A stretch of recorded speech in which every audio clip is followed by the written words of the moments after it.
A Brief History of the Empire, Part 4, by Stronach III, Imperial Historian. The first book of this series described, in brief, the first 8 emperors of the Septim dynasty, beginning with Tiber I. The second volume described the War of the Red Diamond and the 6 emperors who followed. The third volume described the troubles of the next 3 emperors, the frustrated Uriel IV, the ineffectual Sepphoris II, and the heroic Uriel V. On Uriel V's death across the sea in distant hostile Akavir, Uriel VI was but 5 years old. In fact, Uriel VI was born only shortly before his father left for Akavir. Uriel V's only other progeny, by a morganatic alliance, were the twins Morahatha and Eloisa, who had been born a month after Uriel V left. Uriel VI was crowned in the 290th year of the Third Era. The imperial consort Thonica, as the boy's mother, was given a restricted regency until Uriel VI reached his majority.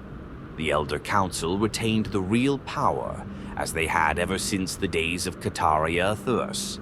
The council so enjoyed its unlimited and unrestricted freedom to promulgate laws and generate profits that Uriel VI was not given full license to rule until 307, when he was already 22 years old. He had been slowly assuming positions of responsibility for years, but both the council and his mother, who enjoyed even her limited regency, were loath to hand over the reins. By the time he came to the throne, the mechanisms of government gave him little power, except for that of the imperial veto. This power, however, he regularly and vigorously exercised.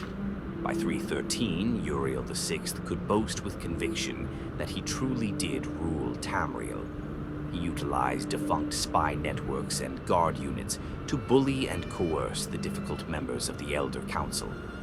His half-sister Morahatha was, not surprisingly, his staunchest ally, especially after her marriage to Baron Ulfa Gerson of Winterhold brought her considerable wealth and influence. As the sage Ugarij said, Uriel V conquered Esroniet, but Uriel VI conquered the Elder Council. When Uriel VI fell off a horse and could not be resuscitated by the finest imperial healers, his beloved sister Morahatha took up the imperial tiara.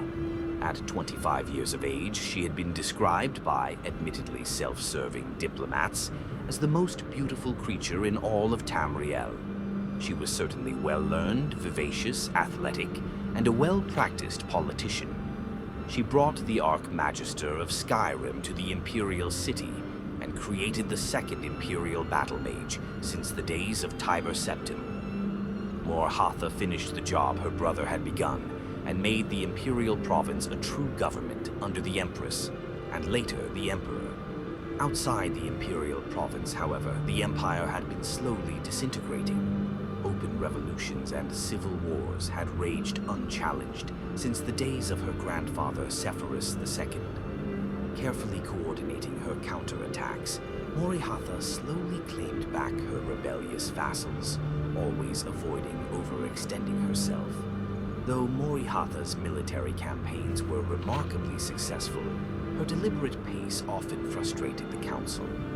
One councilman, an Argonian who took the Colovian name of Thoracles Romus, furious at her refusal to send troops to his troubled Black Marsh, is commonly believed to have hired the assassins who claimed her life in 3E339. Romus was summarily tried and executed, though he protested his innocence to the last.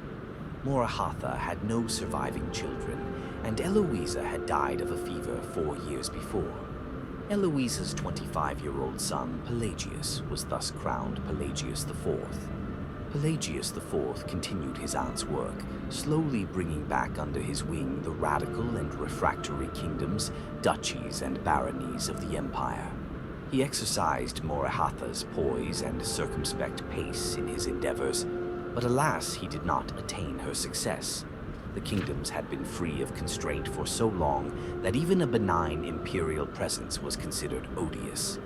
Nevertheless, when Pelagius died after a notably stable and prosperous 29-year reign, Tamriel was closer to unity than it had been since the days of Uriel Thust. Our current emperor, his awesome and terrible majesty, Uriel Septim VII, son of Pelagius IV, has the diligence of his great-aunt Morahatha, the political skill of his great-uncle Uriel VI, and the military prowess of his great-granduncle Uriel V. For 21 years he reigned and brought justice and order to Tamriel. In the year 3 E389, however, his imperial battle mage, Jagar Thorn, betrayed him.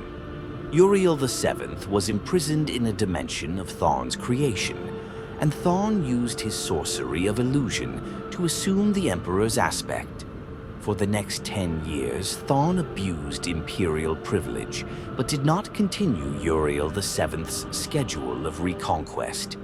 It is not yet entirely known what Thorn's goals and personal accomplishments were during the 10 years he masqueraded as his liege lord. In 3E399, an enigmatic champion defeated the battle mage in the dungeons of the Imperial Palace and freed Uriel VII from his other dimensional jail. Since his emancipation, Uriel Septim VII has worked diligently to renew the battles that would reunite Tamriel. Thorn's interference broke the momentum. It is true, but the years since then have proven that there is hope of the golden age of Tiber Septim's rule glorifying Tamriel once again.